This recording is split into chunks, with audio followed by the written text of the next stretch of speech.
non Deneri. Enfin, Deneri, on n'est pas très nombreux, non, quand même. Enfin bon, ça ira.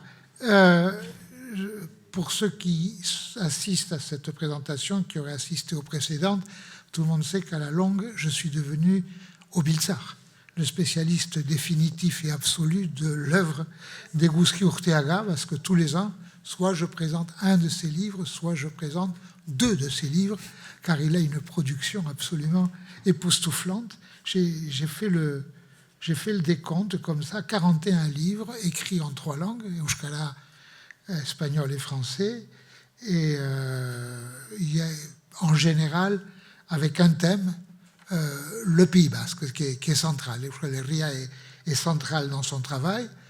Cette fois-ci, c'est plutôt Iparralde qu'Hegoalde, mais autour de la langue, autour de la politique, autour du logement, autour du journalisme, du transfrontalier, d'autres thèmes encore sont possibles.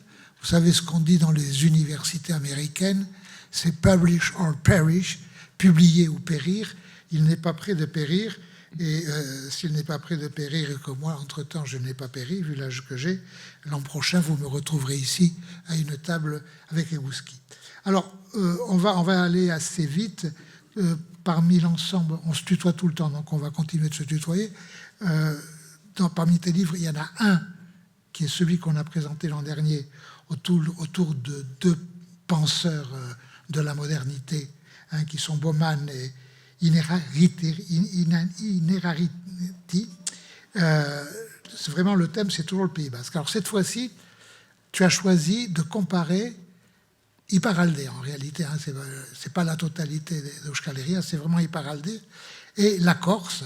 Alors, c'est une question idiote, mais moi je me suis posé la question, pourquoi est-ce qu'il a choisi la Corse?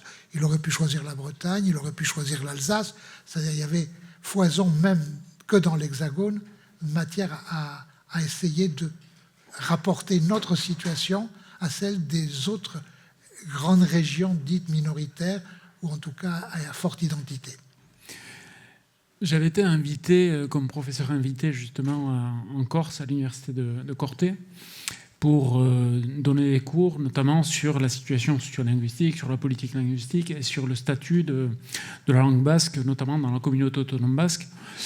Et c'était un sujet qui les intéressait particulièrement parce qu'en Corse, en ce moment, il y a un débat par rapport à un nouveau statut d'autonomie et la collectivité de Corse revendique donc une co-officialité donc pour le Corse. Et donc, ils souhaitaient donc voir quelle était la situation et l'expérience donc au Pays basque Sud en particulier.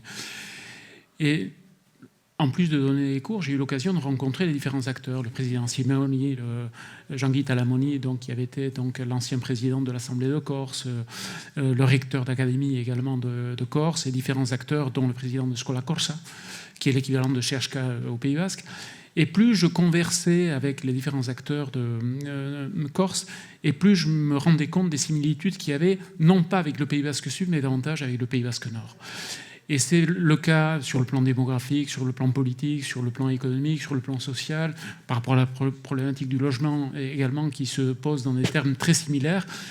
Et de retour au Pays basque, l'idée m'est venue précisément d'approfondir la question et d'analyser, en me basant sur des données précises, quelles étaient les similitudes par-delà des différences donc, entre ces 2 territoires. Et ce qui saute aux yeux, c'est précisément donc, les points communs qu'il y a entre ces 2 territoires. Alors, ce qu'il y a d'assez intéressant, c'est que, je dis ça pour ceux qui achèteront le livre et qui le liront, d'abord leur dire que ça vaut le coup. Moi, je m'y suis mis hier matin, je ne l'ai pas lâché de la journée. J'avais juste 2 trucs à faire pour un repas parce qu'on avait toute la famille à la maison, mais vraiment, je n'ai pas lâché le livre, je l'ai lu avec plaisir. Et pourtant, c'est un livre d'universitaire, c'est-à-dire qu'il y a pas mal d'entre parenthèses avec des chiffres, des données comme ça. Mais si on est capable d'aller vite là-dessus, c'est absolument passionnant. Et donc, en le lisant, moi, j'ai envie de te demander qu'est-ce qu'elle nous dit de nous, parce que moi, j'ai eu l'impression que ça me parlait de chez nous. Dans ce que tu dis de la Corse, j'ai surtout appris des choses sur nous.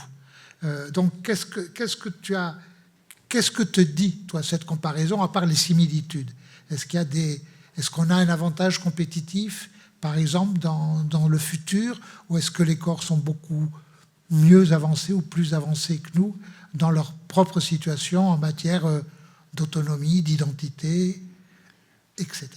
Alors, il y a une différence fondamentale par-delà les points communs qui sont réels sur le plan politique, par exemple. Il y a 3 points communs. C'est l'essor du vote nationaliste dans les 2 cas. Le fait, deuxièmement, que ces 2 territoires ont connu la lutte armée, même si maintenant elles sont dans une autre phase. Et troisièmement, donc, la phase d'institutionnalisation qu'ont connue les 2 territoires, notamment à l'issue de la loi NOTRe à partir de 2014. Mais il est bien évident que sur le plan électoral, par exemple, le vote nationaliste corse a progressé plus rapidement. Et aujourd'hui, si on se réfère donc aux résultats des dernières élections territoriales, au second tour, le vote nationaliste corse représente 68%. C'est-à-dire qu'il est devenu hégémonique comparé donc aux autres formations politiques. Et donc, si on associe à ça le fait que la collectivité territoriale de Corse réunit les compétences d'une région et de 2 départements, ça donne quand même des instruments institutionnels qui permettent d'aller beaucoup plus loin sur le plan politique et sur le plan institutionnel et en termes de politique publique dans tous les domaines. Mais moi, ce qui m'a frappé en Corse, c'est le décalage qu'il y a entre le discours et la pratique. C'est peut-être lié au fait qu'un certain nombre de leaders corses, dont Talamoni et Simeoni, sont d'anciens avocats. Et donc, ils croient beaucoup à l'effet performatif de la parole, hein, comme si un bon discours valait politique publique. Et ce n'est pas le cas. Et donc, notamment, c'était intéressant de comparer sur le plan de la politique linguistique quelles étaient les similitudes et les différences. Alors, en Corse, ils aspirent à la co-officialité. Et donc, leur vision, c'est de dire l'objectif est de parvenir à une co-officialité institutionnelle et, entre-temps, parvenir à une co-officialité de fait. Or, lorsqu'on regarde les politiques linguistiques effectivement mises en place, les budgets qui sont alloués, on s'aperçoit qu'il y a un décalage énorme. C'est-à-dire qu'en Corse, en dehors de l'éducation, le budget consacré à la politique linguistique, c'est 1,7 million d'euros. Au Pays Basque Nord, c'est 4,7 millions d'euros. Et dans la communauté autonome basse, c'est 147 millions d'euros. Et donc, moi, ce que je leur disais, bon, c'est bien de faire des discours, d'avoir une ambition politique, mais après, il faut atterrir. Et quand on ramène ça à des chiffres réels, on s'aperçoit qu'il y a quand même un décalage très fort. Et donc, tu permets juste sur cette question de la langue. Est-ce que le fait que le corse soit une langue romane, donc c'est un peu comme le catalan, plus facilement assimilable par quelqu'un qui parle le français ou l'italien, hein, pour aller vite, est-ce que c'est peut-être pour ça que la part qui est consacrée à la question de la langue est faible, nettement plus faible que celle que nous consacrons, nous, ou que consacre la communauté autonome d'Euskadi à la question de la langue? Alors, il est bien évident que le fait que la Corse soit une île et le fait que ce soit une langue romane fait qu'ils partent de plus haut en termes de compétences, d'usage, de pratiques, etc. Mais il n'empêche qu'il y a un phénomène de déclin qui se produit. Et ce phénomène de déclin est lié, d'une part, à un phénomène démographique, qui est le même au Pays Basque Nord, c'est-à-dire qu'aussi bien en Corse qu'au Pays Basque Nord, il y a une augmentation de la population d'1% par an. Ça veut dire qu'il y a 3300 à 3500 personnes de plus par an qui viennent résider notamment donc, dans les principales villes côtières. Et donc, ça a une incidence notamment donc, par rapport à la proportion de locuteurs et donc par rapport à la probabilité, la possibilité d'utiliser le basque ou le corse. Mais en même temps, comme le vote nationaliste a augmenté, comme ils sont parvenus au pouvoir et comme ils ont entre les mains des institutions avec des compétences élargies, il y avait une très forte attente. Et moi, ce que j'ai observé en discutant avec les différents acteurs, c'est qu'il y a aussi un phénomène de frustration et de déception par rapport à la gestion mise en œuvre donc, par les partis nationalistes corses. C'est-à-dire que les acteurs associatifs avaient beaucoup d'attentes par rapport à ça.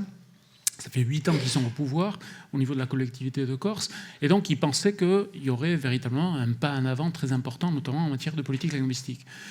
Et force est de constater que, bien que des avancées aient eu lieu, elles ne sont pas à la hauteur des attentes qui avaient été donc déposées sur ces partis politiques. Et je ne sais pas si vous avez eu l'occasion de suivre les élections municipales en Corse.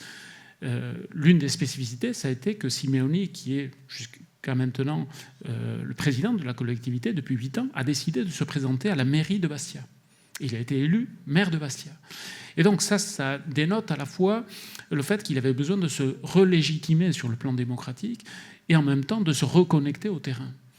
Et en même temps, ça indique qu'il y a un phénomène de déception aussi d'une partie des électeurs nationalistes corses par rapport à ce qui était indiqué, ce qui était promis il y a 8 ans déjà. Donc au bout de 8 ans, il y a la possibilité pour les différents acteurs de faire un bilan aussi de la gestion mise en œuvre. Mais revenons un peu à la question d'origine, parce que du coup, j'ai perturbé ton raisonnement. Quels sont nos avantages compétitifs pour atteindre un degré d'autonomie satisfaisant, si ce n'est gratifiant, par rapport au processus en Corse? Quels sont les avantages que nous avons, nous, ici, en Iparraldé? Par exemple, je ne prends pas la totalité de toute la communauté basque. Est-ce qu'on a un désavantage par rapport à eux en matière industrielle, en matière de recherche? Moi, j'ai l'impression qu'on est plus pointu dans ces domaines, qu'on avance peut-être plus qu'eux. C'est à la lecture de ton livre et on est aussi à Bicenas. Alors, on est en meilleure position sur le plan économique et social. C'est-à-dire que si on prend tous les indicateurs, notamment au niveau de la croissance économique, au niveau de la création d'emplois, au niveau du taux de pauvreté, par exemple, on est bien mieux situé qu'en Corse, qui a le taux de pauvreté le plus élevé de l'ensemble de l'Hexagone. Il y a un autre avantage comparatif qui est le fait que le Pays basque est un territoire continental. Et en même temps, il y a la relation transfrontalière qui fait qu'on peut bénéficier de la coopération avec le Pays basque sud. Alors que la Corse est une île. Et donc l'insularité pèse énormément donc, par rapport à la situation dans laquelle ils se trouvent. Inversement, je dirais que l'insularité leur permet aussi d'avoir une identité forte, d'avoir une implantation électorale qui est plus forte qu'ici, et d'avoir un rapport à l'identité corse qui est extrêmement forte. Mais moi, ce qui m'a intéressé, c'est de constater que, compte tenu du fait que aussi bien le Pays basque nord que la Corse sont des territoires avec une forte identité, avec une langue et une culture propre, ça a généré, depuis les années 60, une très forte proximité et un intérêt réciproque. Et la conséquence de tout ça, ça a été que les influences réciproques ont été très fortes. Il faut rappeler que chez HK, par exemple, se constitue en 1969 ici, et Scola Corsa, qui est l'équivalent de CHK, se constitue 2 années plus tard, donc en Corse. Dans les années 70, il y a eu un mouvement culturel très fort, aussi bien en Corse qu'au Pays basque nord, et il était très fréquent de voir donc des groupes de musique, par exemple corse, qui venaient au Pays basque et vice-versa, et donc il y a eu une influence et une émulation. Exactement. Ça réjumelé avec qui a été très forte. Les 2 territoires ont connu la lutte armée pratiquement au même moment. Iparralde se constitue en 1973 et le FLNC en 1976. Et il y a eu des contacts entre ces 2 organisations. Il y a eu des liens aussi entre les partis nationalistes. Il faut rappeler par exemple que Max Simeoni, qui est l'oncle de Gilles Simeoni, est un leader nationaliste qui a eu des liens très étroits avec Yakesh Abeberi, par exemple, durant des années. Et donc, il y a eu des influences entre les nationalismes basques et corse. Plus récemment, Scola Corsa s'est relancé en Corse, et donc ils sont inspirés du modèle de CHK, par exemple. Et ils ont des liens très étroits. Dernier exemple, le fait que le débat qu'il y a à l'heure actuelle en Corse par rapport au statut d'autonomie a eu une influence également au Pays basque nord, puisque Ehatxebai a décidé, dans son programme politique et dans son projet politique, de revendiquer non plus une collectivité territoriale à statut particulier, mais directement un statut d'autonomie, en s'inspirant directement de l'exemple corse. Et donc tout ça montre que le fait qu'il y ait des similitudes entre les 2 territoires crée une proximité, une identification, et le fait qu'on s'inspire les uns des autres. Et donc, moi, ce que j'ai pu constater lorsque j'étais en Corse, c'est qu'il y a une très forte fraternité, une très forte proximité qui se manifeste immédiatement. Dès qu'on dit qu'on est basque, qu'on parle basque, qu'on est attaché à son territoire, il y a un phénomène d'identification qui se produit très rapidement et qui favorise la coopération entre ces 2 territoires. J'ai encore 1 ou 2 questions, mais j'ai encore 3 minutes ou 4 minutes si quelqu'un a une question à poser à... Non ? Non, personne. Non, mais je quand même jeter un coup d'œil sur la totalité de l'Assemblée pour savoir si on ne commettait pas d'erreur. Est-ce que ça t'a donné envie, ce travail comparatif avec la Corse, de procéder à d'autres travaux comparatifs, c'est-à-dire d'essayer, parce que c'est très intéressant de prendre le cas de notre, en tout cas, d'Iparralde, et de le comparer à d'autres, ne serait-ce que pour savoir où on en est, pour ne pas être dans les logiques de déception ou alors d'illusion complète. Est-ce qu'il y a d'autres régions sur lesquelles tu as envie de travailler, ou est-ce que ça t'a amené déjà, pour être sûr que tu étais dans le bon sens, de jeter un coup d'œil sur d'autres situations régionales au sens géographique du terme? Par exemple, en ce moment, je suis en train de coordonner un ouvrage collectif avec Philippe Blanchet sur les politiques de revitalisation des langues minoritaires en Europe de l'Ouest. Et donc, on a constitué un panel de 16 chercheurs de la plupart des principales langues minoritaires en Europe. Et donc, on va publier cet ouvrage collectif avant la fin de l'année aux presses universitaires de Bordeaux. Et donc, ça s'inscrit dans cette logique-là. Et moi, de plus en plus dans mes travaux, je fais des travaux comparatifs. Parce que je me rends compte que c'est extrêmement utile pour savoir, à la fois pour se situer, mais aussi pour se comparer, pour voir quelles sont les similitudes, quelles sont les différences entre les différents territoires.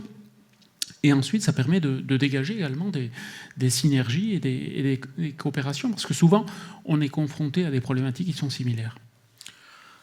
Bien, si on veut savoir les uns et les autres qui nous sommes un peu mieux, où nous en sommes, je vous conseille ce livre, parce que déjà, ça nous permet d'avoir un regard par rapport à une situation réputée meilleure que la nôtre. Merci à toutes et à tous, et je te rends la parole pour annoncer la suite.